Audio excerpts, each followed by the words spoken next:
Salut, peuple de Guinée.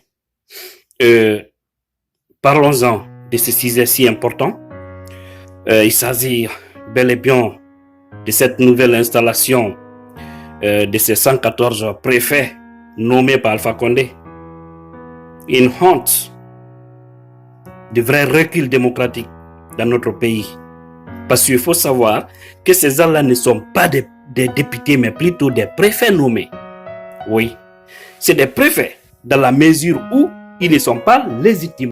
Ils ont forcé un système pour organiser des mascarades par la complicité d'une semi-apatride et faire ce qu'ils ont eu à faire. Et aujourd'hui, ils se font appeler élus du peuple. La honte, c'est vous. Regardez bien. Aujourd'hui, on nous dit que Damaro, le parrain de tous les ethnocentristes de la Guinée, l'homme qui a liquidé les Malinqués en 85 au coup Diarra, parce que c'est celui qui avait indexé tous les hauts cadres Malinqués qui avaient été exécutés à l'époque, dans le coup Diarra Traoré, et qu'à l'époque, il avait dit, lui, à Lansana Conté, qui n'était pas Malinqué, il est Konianké, il est de Beila. Et après la mort de Conté, il dit qu'il est de Kérouané. Et au-delà de tout ça, cet homme qui nous a dit qu'il est rebelle parce que c'est un chef illimo. Et cet homme qui a osé dire publiquement que dans la commune de Ratouma, les forces de sécurité doivent aller avec des armes. Aujourd'hui, est-ce que son mandat est taché? Non. Plus de 100 morts parmi les opposants. Est-ce que non? Tous les mandats ont été tachés. On parle du mandat de Alpha Condé. Tous les mandats. Pourquoi vous dites tout? Mais parce que c'est une culture en Guinée. Maintenant, sur l'axe de Bambeto, on ne doit plus aller avec des bâtons là-bas. On doit aller avec des armes. Pour tuer, et à chaque fois on a vu des enfants tomber, c'est cet homme qu'ils ont pris pour lui nommer, parce que ce n'est pas des hommes élus, hein, encore une fois, comme le préfet de leur Assemblée nationale, dont eux ils appellent les députés ou président de l'Assemblée. Mais n'est pas un président. C'est regrettable. Comment peut-on prendre un tel homme pour lui mettre au deuxième niveau des prises de décision de notre pays, président de l'Assemblée nationale? Même si cette Assemblée est non seulement illégale, mais illégitime au-delà, parce que le jour où Alpha Condé va quitter, tous ces gens-là vont dégazer, ils vont tous aller ensemble, il y aura une autre nouvelle élection législative sous la mandature de notre président de la République. Mais au-delà de tout, ils devraient au moins respecter ce qu'ils ont eu à signer ou ce qu'ils se sont entendus à l'interne. Mais c'est regrettable. Hein? Rappelez-vous, Alpha Condé avait dit que l'Assemblée nationale appartient à la Guinée forestière. C'est comme si il était celui qui doit faire le partage dans un pays. C'est vraiment honteux d'abord. La primature à la Basse-Guinée, c'est-à-dire les Soussous, et l'opposition, les gens qu'on doit tuer, les gens qu'on doit humilier au pays, les gens qu'on doit empêcher à avoir des postes stratégiques en République de Guinée, le Fouta Djallon, c'est-à-dire les ressortissants Peul. Mais je me demande où va ce pays. Et tout récemment, après leur élection, vous savez ce qui s'est passé? Alpha a dit qu'il veut maintenir sa promesse, tout en maintenant un forestier au niveau de l'Assemblée, donc de trouver parmi eux les soi-disant députés entre eux là-bas, pour choisir un forestier pour que ce dernier soit le président de l'Assemblée. Ils ont dit Kori Kondiano n'a qu'à rester. Mais on a dit non, qu'il ne peut pas rester. Parce que, après Alpha Condé, ils ont tous compris que le vieux il est fatigué, il ne contrôle plus le pays. Au fait, Alpha Condé c'est le président, mais il n'est pas le dirigeant. Il préside la Guinée, mais il ne dirige pas le pays, la Guinée. C'est ça le problème. Donc, ils se disent que Alpha tout de suite peut tomber malade, il ne pourra pas gérer correctement le pays, ou bien il peut tout tomber, mourir, parce qu'il est mortel, vu son âge, vu les maladies qui sont autour de lui. Donc, il pense que Alpha ne pourra pas assumer les choses correctement. Et lorsqu'il ne pourra pas, la loi prévoit que ce soit le président de l'Assemblée. Et pour eux, il faut que ce soit eux. Je ne sais pas qui ils ont appelé là-bas, eux. Parce que s'ils disent, il faut que ce soit nous, je ne sais pas, ils parlent de qui, nous là. C'est triste pour l'avenir d'un pays. Et voilà comment ils ont écarté Kori Kondiano. Alpha Condé les a convoqués. Ils voudraient le convaincre pour que Kori Kondiano soit toujours maintenu là. Ou qu'ils regardent entre eux là-bas un autre forestier parce qu'il avait dit ça. Mais Damaro a formé son clan. Beaucoup l'ont supporté parce que c'est devenu un problème régionaliste. C'est vraiment triste pour l'avenir de notre pays. Qu'Allah nous débarrasse de ces gens-là. Pour qu'un Guinéen se sente à l'aise dans son pays. Pour qu'un Guinéen soit fier de son pays. Sans qu'il ne dise que je suis Père Malinké sous forestier. Mais qu'il dit tout court qu'il est Guinéen. Et qu'il soit fier. Et que quelqu'un ne regarde pas son nom de famille pour lui donner un poste ou pour lui confier du business dans le pays. Mais actuellement, malheureusement, c'est ça. Voilà comment ils ont écarté Kori Kondiano et le Kanda parce qu'ils ont fait un lobby sur Alpha Condé. N'ont pas voulu. La deuxième des choses, Madame Djalikatou Diallo, vous savez, c'est elle qui était la tête de liste du RPZ Arc-en-Ciel. Normalement, c'est elle qui était censée être choisie comme candidate. Mais, qu'est-ce qui s'est passé? Il y a eu des murmures là-bas encore. Nous avons toutes les informations claires, fiables, comme quoi elle est Peul, elle ne doit pas être là-bas. Donc si cette femme-là reste, même si son mari soit malinqué, mais que si elle est présidente, en cas de vacance du pouvoir, si elle est là, elle va aider son parent. Je ne sais pas encore qui ils appellent son parent. Mais comment notre pays là peut marcher? Voilà comment ils ont écarté la dame, à cause de son nom. Mais vous savez, concernant cette affaire, moi j'avais dit en 2010, beaucoup peuvent se souvenir de cela. En Guinée, j'ai dit ça dans les radios, que Alpha Condé ne va jamais, et en ce moment il n'avait même pas mis en place son premier gouvernement. C'est lorsqu'il a dit qu'il va confier la primature à la Basse-Guinée, l'Assemblée nationale à la Guinée forestière. Ça veut dire que le pouvoir exécutif, c'est les Malinqués, parce qu'il prétend être Malinqué, même s'il est burkinabé, mais hébergé par des Malinqués, qui s'est confié à un village appelé Baro dans Gouroussa. Donc il dit, l'exécutif, c'est les Malinqués. Et l'opposition, c'est le Fouta. Parce qu'il n'a pas prononcé le nom du Fouta. Et à partir du moment où il a fait son partage, et là au moins j'avais dit, non. Ce monsieur, il ne nommera aucun pays à un poste stratégique. Et même s'il met un peu, il va envoyer un homme fort de sa communauté comme adjoint pour le contrôler. Et c'est comme ça exactement il fait les choses. Comme ça exactement.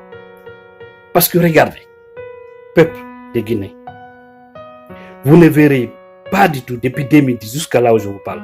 Il n'y a aucun poste stratégique de la Guinée où vous verrez un Peul, un fils Peul. Et tout ça aussi, ça ne vient pas d'Alpha, c'est les extrémistes. Quand Alpha Condé est venu, ils ont dit il faut écarter ces gens-là. Ils sont intelligents, ils sont nombreux, ils ont de l'argent. Alors si ils occupent des postes stratégiques, en cas de cas, nous serons les perdants. Mais c'est triste pour une nation. Et voilà, c'est comme ça. Vous ne verrez pas un peu au niveau du ministère de l'économie. Il n'y a pas un peu là-bas. Un ministre de l'économie, Peul, il n'y en a pas. Un ministre du budget, Peul, il n'y en a pas. Un ministre de la défense, il n'y en a pas. Un ministre de sécurité. Partout, ils ont mis les Peuls, le ministre de l'élevage, le ministre de l'éducation. C'est des postes dont les gens n'ont même pas la voix au chapitre. Il ne peut pas décider politiquement. Ministère de l'administration, il n'y en a pas. Au niveau de la CENI, quand on dit d'envoyer, ils se battent pour ne pas qu'il y ait un peuple. Tout ça, c'est clair. Ça ne plaît pas les gens. Moi, je vais le dire. Parce que c'est comme ça, les choses se passent en Guinée. Mais ça ne peut pas nous aider, peuple. Vous voyez, au niveau de l'Assemblée, on dit encore Dialikatou ne doit pas être là-bas. Parce qu'elle va glisser pour son ethnie. Mais on nous prend un ancien rebelle, on lui met à la tête de notre Assemblée nationale. C'est pourquoi je me dis, où est passée réellement la baraka des Guinéens? Est-ce que je ne pose pas la question de savoir si les Guinéens ne sont pas complices de leur souffrance? Si les Guinéens ne sont pas complices de tout ce qui subissent aujourd'hui? Parce que des cas comme ça dans des pays sérieux, c'est tout le peuple qui doit se lever pour dire non. Ça ne peut pas marcher comme ça. Sans considération ethnique. Mais quand tu te lèves, on regarde ton nom de famille, on dit non, il est opposé. Même si tu dis la vérité, tu dis quoi que ce soit. Si c'est intéressant, ils ne regardent que ton nom. Et si tu es de même nom de famille, on te dit que tu es un sacrifice. Parce que tu dis la vérité, tu es un sacrifice. Mais où va la Guinée, peuple de Guinée? Aidez-moi à comprendre. J'ai vraiment pitié de ce pays-là. Aujourd'hui, aucun diplomate n'a accepté de prendre part à cette soi-disant installation de leur nouveau bureau. La honte. C'est pour dire que après le coronavirus là, il y aura beaucoup de choses. Il y aura beaucoup de choses. Parce que tous ces gens-là, ils vont dégager un œil. Ils pensent être heureux. Ils se sont précipités sur les choses parce que ça va l'air là. L'opposition étant patriote, le FNDC étant patriote, ne va pas parler des manifestations. Donc il faut faire vite pour faire toutes les installations. Au moment où on nous dit les écoles, les hôpitaux, au moment où on nous dit les mosquées sont fermées, et ils se précipitent pour aller regrouper des gens à l'Assemblée nationale. Et mon Dieu, où se trouve le cœur des gens là? Est-ce que c'est des croyants ça? Est-ce que c'est des, même si ils se disent croyants, mais est-ce que c'est des pratiquants? C'est triste pour la Guinée. C'est pourquoi nous devons nous donner les mains sans faire de considération ethnique pour mettre en valeur les hommes conscients, honnêtes de la République pour que nous puissions sortir dans tout ce qui nous arrive aujourd'hui. Des hommes sortis de nulle part sont mis à la tête du pays. Ça ne marchera pas comme ça. Cela ne pourra pas aider notre pays. Mettons les hommes qu'il faut à la place qu'il faut. Mais des divisionnistes, des ethnos, des personnes de rancune.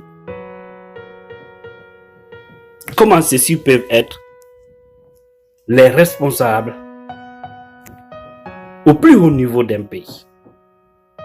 Mais je vais terminer en vous disant ceci. Retenez bien.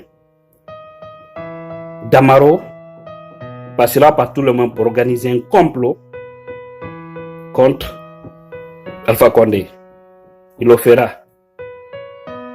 Pour qu'on dise qu'il est inapte et qu'enfin, qu'il soit président de la République, lui Damaro. C'est son rêve.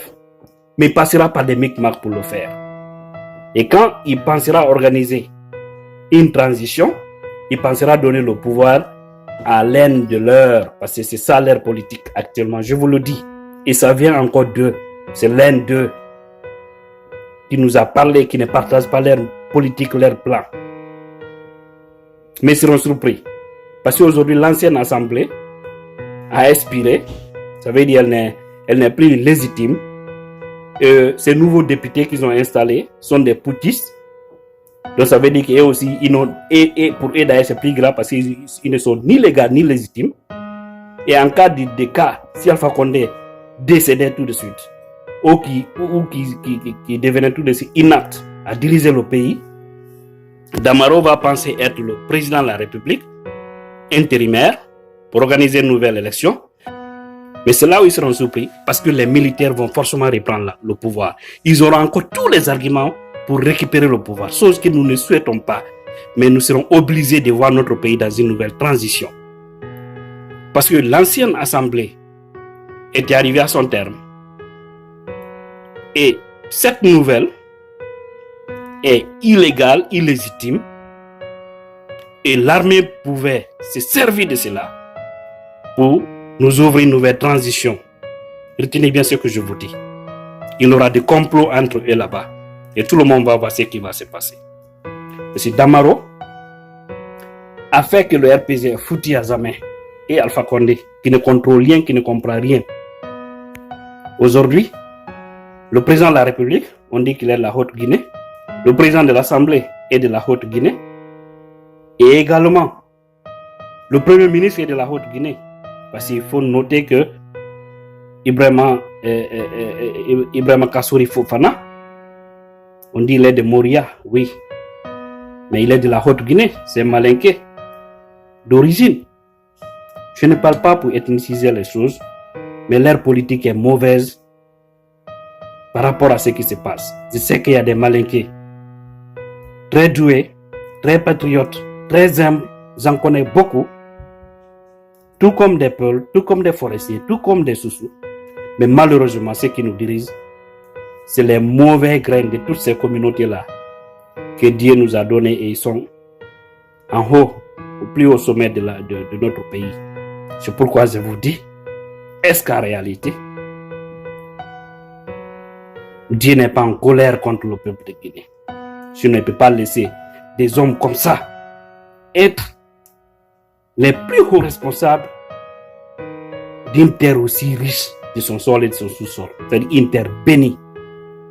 Mais aujourd'hui, tout le monde nous a boudé à cause de ces gens-là. Tout le monde entier est en colère. Et s'il bloque les financements, il bloque la diplomatie, c'est le peuple qui va payer les frais. Et c'est pourquoi nous devons être conscients et se donner les mains pour combattre les ennemis de la République. Quel que soit son nom, peu importe. Parce qu'ils sont mélangés là-bas. Qu'Allah nous sauve, peuple de Guinée. Je vous remercie.